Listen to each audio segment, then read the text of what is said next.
kalibrasi bisa macam-macam ya. Jadi kalau misalnya kita dapatkan begini, tinggal tugas kita ya untuk diagnosisnya ini apa nih. Kalau grafiknya seperti ini, tentunya ditambah juga dengan pemeriksaan yang lain. Ini contoh yang gampang sih, ada patch ya di dalamnya di 2000 untuk otosklerosis, tapi bisa juga bentuknya seperti ini ya, seperti yang scope seperti kalau mau bentuk memang banyak. Nah, ini yang saya ingin share ya, tadi mungkin sudah disebut oleh Prof. Yeni, standing wheel. Tapi standing wheel itu apa sih? Jadi kalau kita dapatkan grafik ya, audiogram seperti ini, yang lainnya dalam batas normal, tapi kok yang di 8000 kok turun ya, ini kita harus pastikan apakah ini hasil yang sebenarnya di 8000 atau karena ada masalah standing wheel. Jadi headphone dibuka dulu, dibetulkan lagi posisinya, karena masalahnya stimulus yang masuk itu harus betul-betul lurus kena ke membran. Ini yang kalau enggak bisa menimbulkan standing wave. Nah, kalau diulang masih tetap yang memang begitu adanya, atau kita mid frekuensi, jadi kan itu dari 4000, 8000, kita periksa 6000. Kalau 6000 juga seperti itu, memang ada penurunan. Jadi di antara 4000, 8000 berarti itu yang sebenarnya. Tapi sering terjadi kalau standing wave diulang loh yang 8000 jadi normal, dan ini juga bisa menimbulkan apa namanya ya, kesalahan diagnosis, ada penurunan di nada tinggi hanya di ini juga bisa terjadi karena radiasi akustik. Kenapa ada begitu? Karena pada saat kita melakukan pemeriksaan pun ya, tidak hanya menggetarkan kranium, tapi kalau kondisi tertentu itu yang telinga kan terbuka ya, pada saat periksa pun suaranya masuk juga ke situ, sehingga membuat hantaran tulangnya jadi lebih sensitif daripada seharusnya ya, yang kita kenal sebagai radiasi akustik. Nah, ini yang tadi juga sempat disebut, kenapa bone conduction tidak boleh lebih jelek dari air conduction? Ada yang bisa jawab kenapa? Kenapa ini nggak boleh terjadi? Bahwa air conduction lebih baik dari bone conduction.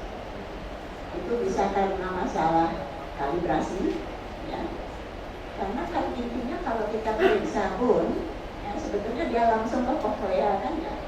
Jadi tidak lewat tadi hantaran udara seperti hanya gambar yang pakai headphone.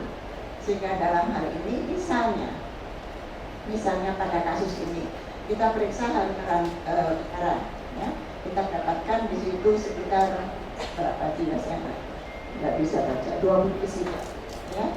Nah kalau kita periksa bone ya, nggak mungkin dong itu lebih jelek ya, karena untuk dapat air conduction di 20 desibel kan lewat cochlea ya enggak. Jadi tidak mungkin kok cochleanya lebih jelek.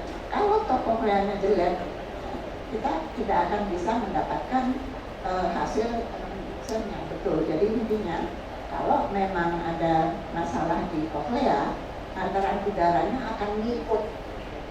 Kalau tidak ada masalah di telinga tengah, itu yang membuat ACDC-nya jadi nempel, nggak ada indicate. Sehingga intinya karena pemeriksaan air conduction itu nanti setelah lewat telinga luar, membran, malleus incus stapes, kemudian cochlea, ya, itu akan melewati cochlea. Jadi ambang AC tergantung betul pada kondisi cochlea.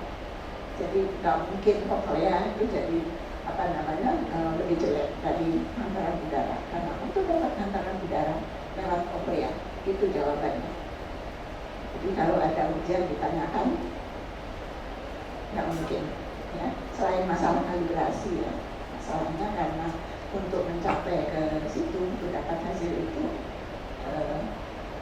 sehingga intinya kalau kita bicara mengenai validitas hasil tes audiometri, yang perlu ditanyakan, equipment working correctly, is the patient working correctly, dia nggak paham tesnya, or am I working correctly? Kita pertanyakan apakah saya sudah melakukan dengan benar. Saya kira ini saya sedikit mengenai audiometri dan ini. Monggo mungkin selanjutnya Dr. Hidayat mungkin mengenai Mas.